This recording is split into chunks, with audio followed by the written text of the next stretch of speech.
Welcome back to Under the Plate, and today we're back with episode 31 and focusing in on Barret Wallace and potentially what his role is going to be in part 3.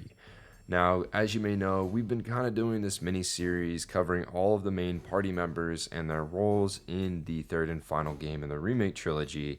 And as we were preparing for today's episode, we kind of came to the conclusion that out of everyone we've talked about so far, and out of everyone we still have left to talk about, Barret is the character that needs the most in part 3 because in the original game, there's just nothing. Yeah, he's just basically the support man in that last little chunk of the original Final Fantasy VII. Which, to be fair to the remake trilogy, the original FF7, not doing quite everything, just most things, and going along with the story and exploring some, you're looking at about 30 to 35 hours. That's like the main story length of just FF7 Remake, which that's just a natural thing from the games being expanded. So since we're looking at these expanded remakes, Noah and I have ultimately come to the conclusion that they need to give Barret a little more meat in part 3, because we've gone through almost the entire rest of the cast. And Vincent's gonna get some heavy hitting stuff, so is Sid and Yuffie. Red 13 is so wrapped up in the lore of the stuff, especially with the Gi, and that just connects all back to the Black Materia. There's still gonna be stuff for Red to do, especially with how the original FF7 ended. But man, part 3 is even gonna have the party actually finding out about Reeve and everything, and Barret, for the he's still there. He's still there throughout all of this in FF7, but it really is set to him not having these big moments, and it's more he's helping the other characters or talking to them. So he's still a character and everything and what you expect, but his plot relevancy is more, supporting everyone, almost like the dad. And Yeah. that'll definitely work in part 3, and there's going to be some amazing scenes of him, lifting some of the other characters up or just being there as a friend. But we both agree he needs a little more meat, because there's really only a few sticking points that add to the themes outside of that in that last chunk for Barret. Yeah. No, 100%. And it's kind of one of those things that's you know, as well as the remake trilogy has really found a way to expand on all of the characters, this is kind of, I want to say, a little bit of uncharted territory in the sense that, I think they're going to have to really write potentially a brand new scenario for Barret in part 3. And I have no doubt that it's going to be great and that they are going to do it. But, even in Rebirth, there was stuff for Barret in there with Dine. The first game, he had all kinds of stuff with Marlene. He was a relevant character, and it's the challenge of basically juggling 9 different characters, 10 if you count Zack, and making all of their stories make sense and be, in depth enough. And granted, we're going to see, more focus on characters like Sid and Vincent, etc. I'm not expecting Barret to have this huge storyline. What I will say is pretty much right now, there's basically 1 or 2 little things that happen with Barret in part 3, and that's just not going to be reality. He's going to have a bigger role. Yeah, because we could just have him the whole time, and like the original FF7, just helping people out and being the support and good friend. But that works in a 5 to 7 hour long segment of the game, give or take. And I don't know if they could really make that work in what's going to probably be a 40 to 60 hour main story. So while there will be some meat and Barret will still be the same guy we loved in Remake and Rebirth, and he'll have all that build up, but he needs a little more. Even if they, in Rebirth, the way they handled the quests was, having a key party member character. I'm sure we'll have more of that, but I think they need to figure out ways to sprinkle Barret into like some of the other things going on. Maybe not necessarily connect him, but maybe there's like a specific facet we get to see of his and Yuffie's relationship when all the Wutai stuff is going down. So we need him to be really built up in like other people's key moments as like the support that he is, in the original. But we need some more special moments and maybe even some just things for Barret to sit on and reflect himself as a character. He needs like something else, is what we're saying. Mm-hmm. Yeah, like, so I think, like, let's kind of talk about like what Barrett has right now in part three and kind of expand on it from there. So one of the things that happens with Barrett is, he goes to, after Aerith's death in the original, whenever the party goes to, Icicle Inn and all the snowfields, he kind of makes a comment talking about like, this idea that he really wouldn't want to live out there, right? Like he kind of gains a perspective of understanding why Shinra's doing what they're doing, because that area would be unlivable without Mako energy. Yeah, and that's really like the double-edged sword of humanity. We're like these brilliant creatures that can quite literally terraform a beautiful, because these snowy mountains are beautiful. It's breathtaking nature that, you know, Barrett grew up in like a desert and then basically moved straight to this like low cyberpunk city. So he's never been able to experience the world quite how he has, like on this journey. Mm-hmm. And, these beautiful, snowy, icy mountains really speak to him, but then he realizes people are really only suited to live in like a few different places ingrained in nature, just like any other creature. But unlike them, we can choose where we want to live and make it livable for us. And it's it's just really this thing that I think they can probably expand out throughout the rest of Barrett's character arc. And I think the remake games have done good on stuff like that. Because we really have like seen Shinra in the remake games kind of be more evil than they were in some ways in the original. Like these guys are really going out of their way to achieve like this Neo Midgard dream in like the promised land and all that.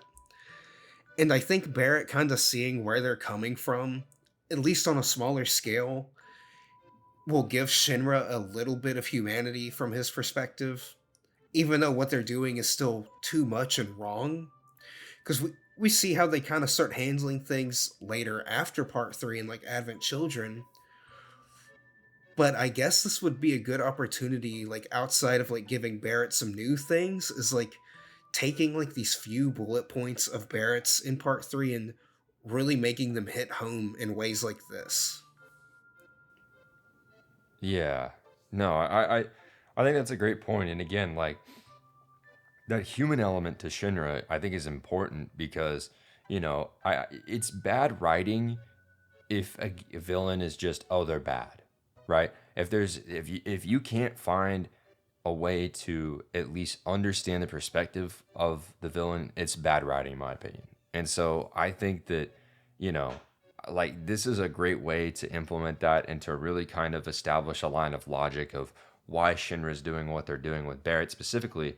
But with this, I'd personally love to see them expand upon, Barrett's big environmentalism, right? Because in the first game, like he has a lot of different, he's a big, huge advocate of the environment, and there's pieces of that in Rebirth. But like, I think it would be very interesting, especially with Meteor, to kind of see Barrett come back to the surface on environmentalism and really talk about like, be the passionate person about that in the party, about like, yes, we're saving, everyone here, but like the planet, and think about not just the humans, but everything else. And I think that's an important element I would like to see them expand upon, especially when we talk about Meteor.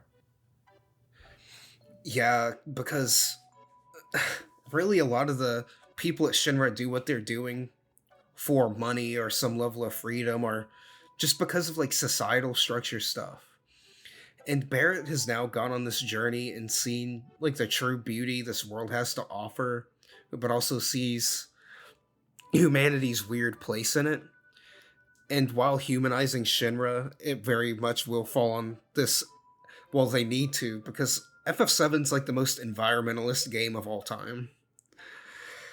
And what's interesting about Barrett in particular with the environmentalism angle is that really, like the Barrett we see in like Remake, for example, he just hates Shinra, and a part of him, while still believing in keeping the planet safe and all that, he's almost using environmentalism as an excuse to strike back at Shinra from, taking his best friend, his wife, and like the well-being of his home away.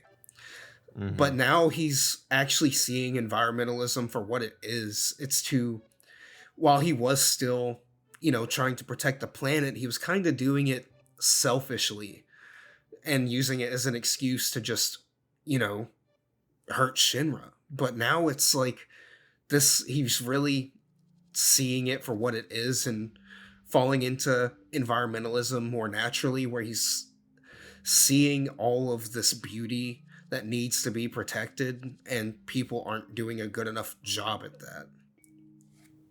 Yeah, no, 100%. And, beyond this, like another key story element that I think will obviously involve Barrett is the quest to grab the huge materia. And when that pops up in the original game, like Barrett chooses not to be the leader, and that ends up being Sid. So I feel like that, this is something that might be revisited, or potentially that, maybe the party splits into teams, right? We've seen that happen in both games so far. Different sequences where the party was in teams, and one of them that I'm confident on is the return to Midgar. I'm confident that will be in teams, but I think it would be interesting if like Barrett, leads a team, Sid leads a team of three. Like it would be interesting to see, potentially Barrett take a leadership role in that quest. Because I also think that I'm also personally hoping that he butts heads with Sid quite a bit, because I think that's a fun dynamic. Yeah, and that's something I'll get across real quick. Like, no matter if what they expand or add to Barrett, I just think the character writing and like moment to moment dialogue is just so good that Barrett's gonna leave an impact even if he's not given much more. But I think we're just on the page where it's like he really deserves it, Mm-hmm. and that just kind of makes the world and characters richer if Barrett gets just a bit more. But man, if it really did become like, rather than him refusing to be a leader and like them double teaming up, like, gosh, just actually having, because I feel like we didn't get too. That's the thing with the original game as well. We didn't always get as many character interactions as we've been getting in Remake and Rebirth. Mm-mm. So we'd probably, by the point that happens, hopefully they would have like some awesome, dynamic like you were describing, or even something else between Barrett and Sid, because they're, well, outside of Vincent by technicality, they're kind of like the older party members, you know? So I feel like having that, like just these two kind of older, gruffer men who are a little spent and burned by Shinra and the world, that'd be awesome. But I still think they could roll with the him, like, rejecting to be leader, because there could be something there that they could maybe do with it. Like maybe he looks back at like what happened to Avalanche, like Biggs, Jesse, and Wedge, and maybe there's something with that makes him feel like he shouldn't be leader. Yeah. No, I think that's something very important because, you know, again, like you said, the remake trilogy has done such a good job of incorporating these elements. But for Barrett especially, considering that like, yes, so far in the story, like they've had stuff to go off of and build off of, like this is kind of uncharted territory. So there's gonna have to be some original stuff happening, but I have full support and full trust in the developers to know that like they're going to be able to convey Barrett's supportive efforts as well as, individual story for him. And I think that's really just what we need, because, we've talked about just how Rebirth changed, like, how the quests work and everything, and we'd get awesome stuff from Barret and, like, the side stuff and incidental dialogue and little character interactions. But really, like, what, beyond just, like, some of the support stuff we've mentioned that he has, the next big moment he really has is maybe talking about, like, just really settling in when they're about to, put an end to everything and being like, he's gonna secure a future for Marlene. I wonder if we could get maybe more stuff with him and Marlene. Yeah. No, I think, the dynamic between him and Marlene is really important. And that's a key focus of the first game, with him I always think about that last cutscene where he's like, I'll come back, Marlene. And they kind of have that beautiful transition from real time to CG at the end, right? Where Marlene's like looking out the window, the flower petals go out, and you see Barret. But, him reuniting with Marlene, like, people have to think about that. Like, yes, he's fighting for himself, but, like, he's doing this for Marlene as well. And I think that, their dynamic and stuff, I'm hoping that we definitely get to see more of it. And, I think part of that, and here's something that I do think that's going to change that we haven't really talked about in depth yet in any of the episodes. I think that whenever they have the party breaks up before and the whole high wind scene happens, right? Like, I actually think we're going to see the perspectives of all the other characters and actually get to see where all the characters went and like what they did. And so for Barret, remember, he went to go see Marlene. So I feel like we're probably going to get to see that happen. Dude, that'd be so sick. Like, actually seeing all that. And I think that really would give Barret a bit of extra juice, especially if, like you said, if you actually just played as each character for these segments. Mm-hmm. I guess I'm also just wondering what new stuff could we expect story-wise from Barret. I guess that's just what I'm wondering, what they could add new. Yeah, it's interesting because it's like it's really kind of just up to us to think about it. And I know that, like, regardless of what we think, they're going to include all kinds of new stuff. I think there's different areas of the game that are a little slower. Like, I think that they're really going to rework the huge materia lines and actually incorporate a lot of new story into those. There's actually, remember, we actually have to go with the huge materia. Remember the sequence with the train in North Corral. So, oh, yeah. I think that that's going to be a huge expansion for Barret, because that's going to be a moment for him to be redeemed in the eyes of that town after seeing how he was treated in the Rebirth, where people would, like, not even look at him and stuff, and he had to put his sunglasses on to walk around. Like, I feel like that's going to be a big redeeming moment for him. And they're really going to expand that out. Yeah, and that's just something Barret deserves, especially with how Remake and Rebirth have been handling the expansion of scenes and extras. Like, the whole Dyne thing in Rebirth was amazing. And, gosh, I think in all of our hearts, we really just want to see Barret kind of rekindle something with his townsfolk. Because, original FF7... few dialogue boxes and you're kind of through it, but this offers, like, they can, like, really make it a gratifying moment. Absolutely. And beyond just story stuff, I also think, do we think that there's gonna be any crazy gameplay changes for Barret? That's tricky, because I feel like he's kind of the character that changed the least between Remake and Rebirth. So I wonder if they're gonna just keep rolling with, Barret's, like, established playstyle and just give him some new skills and weapons, or if they might have some type of refresh. Like, there's almost a part of me that wishes his moveset incorporated both the gun and one of his physical weapons at the same time. Yeah. Like, they should just go full on. upgrade his gun arm a bit to where it's almost like a half step to like the Advent Children one. Mm-hmm. I mean, I think that's a bit crazy for me to be just putting out there, but I do think Barret has two unique movesets, and I know you can use some of the physical like skills when he still has like the gun and vice versa. But I feel like combining those in like an interesting way could give Barret a little more to like his gameplay, because I'm not really sure they need to go about reinventing the wheel, because like all that changed with Cloud was like basically like his combos and his new skills pretty much. Yeah.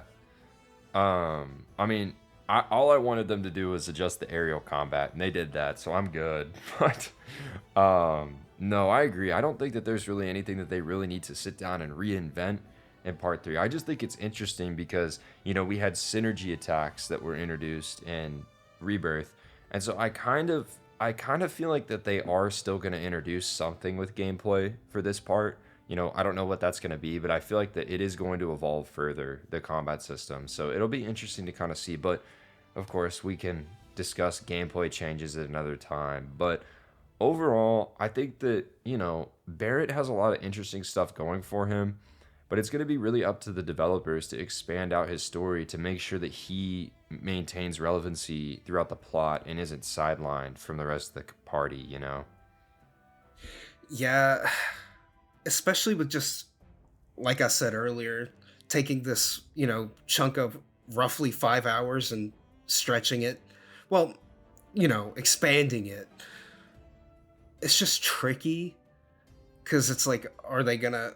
Because I don't think this will happen, but it's like we don't want that feeling of like artificially injecting Barret in, which luckily they've avoided that. So I think they will continue doing that. But Barret just needs a bit more. Like, he's an integral pillar to this group and story, and that's not going to change. But it's like, man, like the thing is, just Barret's such a good character that we just want more of him in like the best of ways, and we don't want to see him not getting what he deserves in part 3, which we say it all the time. We trust these guys. That's like the most capable team in Square. So some of it is like worry, but a lot of it is excitement, truly. Right. No, 100%. Like, it's super excitement for me because, like, I'm just so thrilled to see what they're going to be able to come up with, because the possibilities are really endless, and all of the new additions and the stuff woven in from, the compilation has been so great so far. So, I mean, it's going to be great regardless. Like, I have no doubt. There's not even a drop of doubt in my mind that, whatever they add for Barret, it's going to be enjoyable. Yeah, and just even if he's not getting these big new arcs or anything, which he doesn't really need, to be fair. No. One thing I'm so excited for is that even in like additional scenes, like just like thinking about how funny Rebirth and Remake can be, just I already know Barrett's probably going to just be the highlight of so much of the incidental and extra dialogue. I'm so excited to see what they're going to pull off with that, because Rebirth is just, I think it's one of the funniest games I've played in recent memory. And even though the story's getting more serious at this point, having that brevity, especially in such a goofy and exciting world as FF7, will be great. Because Barret is both a straight man, but also a funny man. So, yeah. We're always going to have the joy of Barret. But yeah, the expanding of like his key points and giving him like a few extras, I think will really be what would bring, ideally, what we're looking at, even if they didn't change too much. Like, Barret would still be like an 8 out of 10, 9 out of 10, like, character and inclusion in part 3. But I think that's the little bit of extra sauce that it needs to really make Barret just 10 out of 10 throughout the whole trilogy.